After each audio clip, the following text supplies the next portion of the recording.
J'inviterai maintenant le député d'Abitibi-Ouest, et ce depuis le 15 novembre 1976, notre François.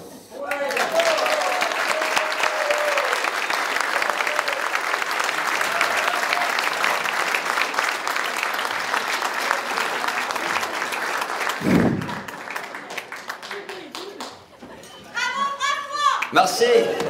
Merci beaucoup. Non, écoutez, on va faire un petit peu de protocole. Après ça, on va vous parler un peu. Alors, ma chère Pauline, mille merci d'avoir modifié ton agenda, d'avoir accepté d'être présent pour constater. Ça se peut que j'aie quelques faiblesses. C'est normal pour moi. Alors, on va essayer de les gérer le mieux possible. Mais merci d'être là, sincèrement. Je sais comment que la tâche qui est la tienne est très, très, très exigeante. Le contexte est difficile, je le sais, je le sens, tu le vis. On vient de vivre une journée, elle n'est pas finie, il va en avoir une autre demain. Et ça, tu vis ça toutes les semaines et toutes les fins de semaine. Je peux vous dire juste une chose, je connais peu de personnes qui ont l'énergie qu'elle a. Je connais peu de personnes qui ont cette capacité absolument extraordinaire. Moi, c'est drôle, je la vois rare, pas fatiguée, elle me renverse chaque fois. Et si jamais il est exact que le travail ne fait pas mourir, elle va vivre une crise de scout. Et si jamais c'est vrai que le travail, normalement, rapporte, ben, on devrait gagner à peu près comme dans le temps de nos amis fédéraux à Ottawa, là. Gagner tous les sièges, chauffe la salle à Goliath. Ceci étant dit, merci Pauline, sincèrement d'être là. Merci aux maires qui sont ici, les nombreux maires que j'aime, que je suis content que vous ayez accepté de venir souligner ce qui m'arrive encore une fois. Je veux également saluer ma famille plus immédiate. D'abord Madeleine, qui effectivement m'a toujours bien accompagné et qui m'a permis de ne pas être souvent chez nous.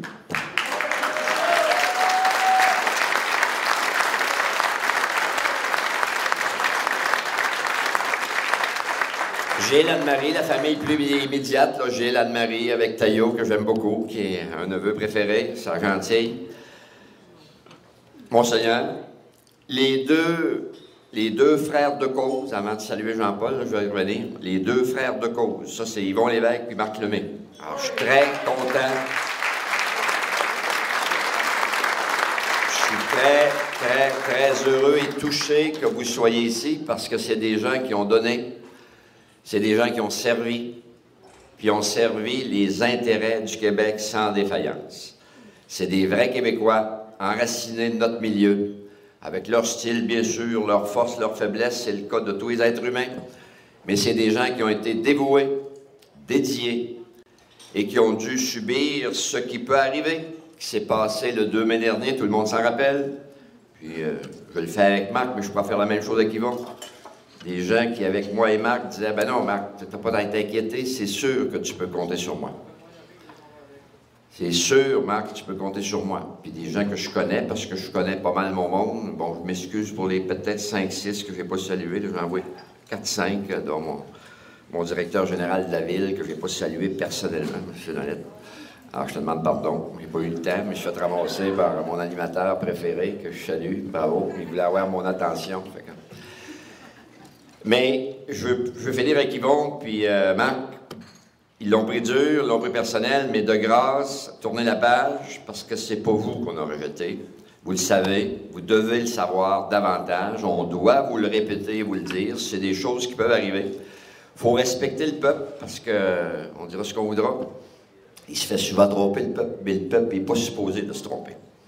Alors, je répète, en démocratie, on ne peut pas blâmer le peuple pour les virages qu'il prend. Il faut le vivre, l'assumer, mais on l'a tout pris dur. Mais je ne veux pas faire une analyse à pu finir, mais moi, ça me touche beaucoup que vous soyez présents, surtout avec tout ce que vous avez donné. Merci. Mon pote, merci Gilles. Mon pote Jean-Paul, je le salue particulièrement parce que je suis content aussi de voir Jean-Paul ici, Jean-Paul Bordelot et sa chère Suzanne. Pourquoi je suis content de voir Jean-Paul? C'est parce que parce que je n'ai pas encore commencé ce que je veux vous dire, mais j'allais vous dire que je suis comblé, vous n'avez pas d'idée, je vous aime beaucoup, vous me le rendez bien, je sens que j'ai donné, mais je sens que vous me permettez de recevoir beaucoup de cette affection que je sens des gens du comté d'Abitibi-Ouest. Et c'est ma base, je le répète partout, Pauline s'en rappelle, quand j'ai fait l'hommage de mon 35 ans au Conseil national, et je vais le refaire le mardi prochain à l'Assemblée nationale, parce qu'il y aura encore un hommage officiel pour souligner les 15 novembre de cette extra arrivée, et je vais vous en parler dans quelques minutes, même si je ne veux pas être trop long, mais il faut prendre le temps de parler un peu. Comment que ça, vous allez rentrer chez vous, puis j'allais penser à faire d'autres choses, alors que ce soir, vous ne faites pas autre chose que rester dans l'atmosphère du 35e de votre député. Alors, ceci étant dit, j'allais dire que ce que je trouve le plus extraordinaire, c'est que vous me faites revivre à une échelle différente, 76. Sincèrement.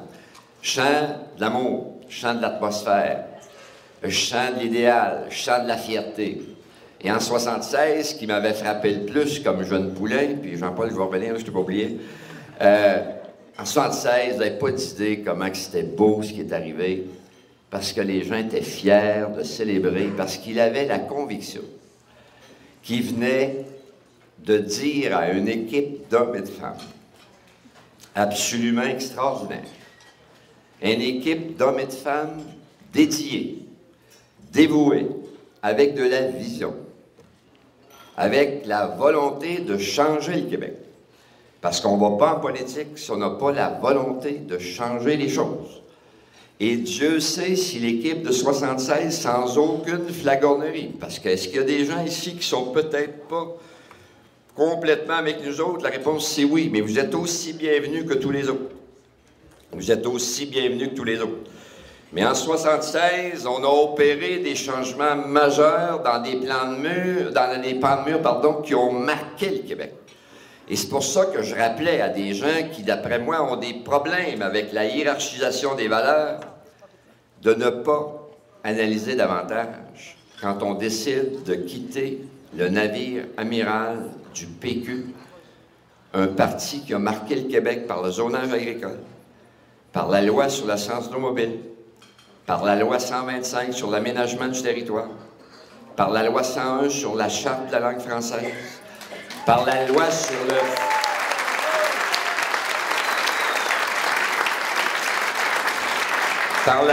le financement des partis politiques avant qu'on la triture, qu'on la transgresse, mais particulièrement dans un clan plutôt que l'autre. Et moi, je veux toujours rester le plus objectif possible. Mais jamais vous m'allez me faire croire qu'un verre d'eau, c'est un verre de lait. Vous n'y arriverez pas. Un verre d'eau, c'est pas un verre de lait. Et on a transgressé cette loi-là, mais particulièrement dans une équipe qui n'est pas la nôtre. Est-ce que nous, il peut avoir arrivé des impairs? La réponse, c'est oui. Il peut avoir arrivé des impairs, un pas parfait. Mais on était imprégnés de cette réalité d'un premier ministre qui s'appelait René Lévesque, qui était immensément grand démocrate, immensément généreux, immensément préoccupé de revenir à des valeurs essentielles. Des valeurs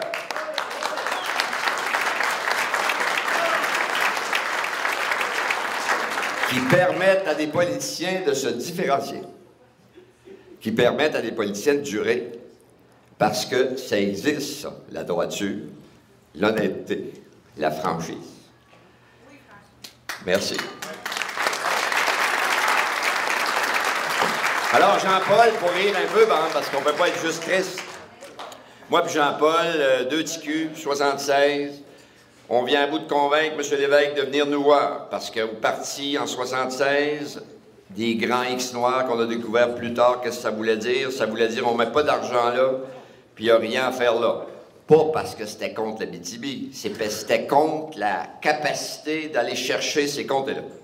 On l'a su après. Mais moi et Jean-Paul, on avait reçu M. Lévesque, Jean-Paul s'en rappelle certain, 4-5 jours avant le jour J. Moi, de mémoire, c'est un jeudi, pas beaucoup de moyens, pas beaucoup d'outils. C'était pas la belle époque d'aujourd'hui, là, des chauffeurs, de l'Advance, 14 agents de sécurité avant, puis en arrière, puis le gros kit. Là, c'est quand c'est M. le Premier ministre qui déplace, c'est pas le même jour avec la chef de l'opposition, je voyagerai avec elle, puis une petite bagnole correcte, mais pas plus qu'il faut.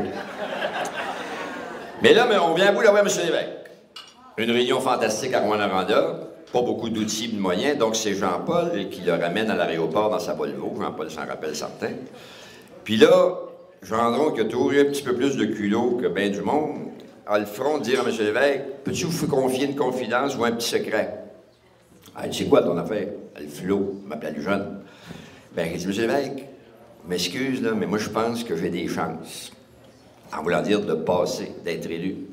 Il part à rire, un rire assez gras, qui voulait dire, bah, ben, quand t'as le flot, il a le droit de rêver, là, puis tout ça, mais j'y crois pas bébé, moi, son affaire.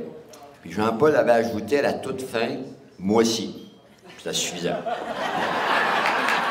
Là, il n'a pas ri davantage, mais il a souri pas mal. À l'époque, on avait le droit d'aller sur le Thermac avec les autos. Aujourd'hui, c'est trop sérieux, les avions, la sécurité, les folies, on ne peut plus bouger, on a une camisole de force. Mais quand on a rentré l'auto sur le Thermac, M. l'évêque a monté les 4-5 marches, puis à la toute fin, avant de rentrer dans l'appareil, il servir de bord, il dit « Hey, les jeunes! » Il dit « Moi aussi, je pense que j'ai des chances. » Je vais m'en rappeler, mais moi, ce que je voulais souligner, c'est parce que l'atmosphère de 76 avec l'équipe extraordinaire, c'est quand même lié à des gens de principes, de causes et de valeurs. Nous sommes un parti de causes et de valeurs. Les deux éléments ciments du parti auquel j'ai adhéré, moi, je prétends qu'ils sont toujours aussi d'actualité. Ça s'appelle la réduction des écarts, à tous égards. On appelle ça, en français, la social-démocratie. Pas la gauche caviar de dire on paye plus rien, puis il n'y a plus de droits, puis il n'y a plus de taxes, puis l'éducation est gratuite jusqu'à l'université. J'aimerais ça. J'aimerais ça à mort. Mais c'est pas très réaliste. Donc moi, ces rêves-là, je les ai pas vendus souvent. Mais le rêve de réduire les écarts, puis de s'occuper de ceux qui sont plus démunis, puis ça donne des CPE, puis ça donne des politiques de la famille que Pauline a bâti, a construit. Ça donne des mesures sociales, ça donne du souci pour la maison de famille, pour des gens qui en ont moins.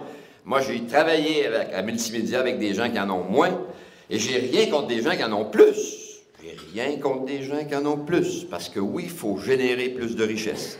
Oui, notre responsabilité comme élus, c'est d'avoir des programmes gouvernementaux qui permettent de générer plus de richesses pour une seule raison, mieux la distribuer plus équitablement pour qu'on soit dans une société plus juste, plus équilibrée, plus honnête, avec des valeurs. Ça existe encore sur la droiture, l'honnêteté, la franchise. Puis pas de langue de bois autant que possible. Quand il fait beau, quand il mouille, il mouille. Mais malheureusement, avec le supposé modernisme, l'arrivée de l'intégration des médias, puis je ne veux pas chialer contre les médias, c'est pas tellement les bodés, les gens qui les font. Moi, j'ai vu ici, là, mes journalistes abitibiens, témiscabiens, je les aime, je m'entends bien qu'eux autres, ils nous ressemblent, c'est des abitibiens. Mais ils ne contrôlent pas grand-chose dans le monde de l'information. Et c'est pas contre eux autres que je dis ça. Mais cette espèce de concentration des médias a des conséquences. L'arrivée du modernisme avec les médias sociaux, c'était une bonne affaire. Mais dans les médias sociaux, on se dépêche d'écrire ce qu'on pense sans réfléchir. Et ça a des dommages. Ça cause beaucoup de dommages dans une société. Et souvent, on est frappé par ces dommages et on oublie de réfléchir, on oublie d'analyser. Je pourrais vous causer, mais c'est supposé être agréable, gentil, heureux. Alors, on va arrêter là, puis on va vous dire à peu près 1000 merci encore. Je vous aime beaucoup. Je vous ai toujours senti comme étant proche. Vous m'accompagnez tout le temps. Et le problème que ça fait quand on est constamment accompagné, on a presque envie de dire « Vas-tu être obligé de continuer, sacrement, pour voir qu'est-ce qu'ils vont me faire encore à la prochaine affaire? » Parce qu'à chaque fois dans mon côté, c'est réussi, ça marche, puis on a encore, regardez, on a encore la passion de vous servir jusqu'à nouvel ordre. On a la passion de vous servir. Tant que je ferai la job, on va la faire pleinement. On va la faire avec cette relation de confiance, avec cette relation affective que j'ai développée grâce à vous. Merci beaucoup.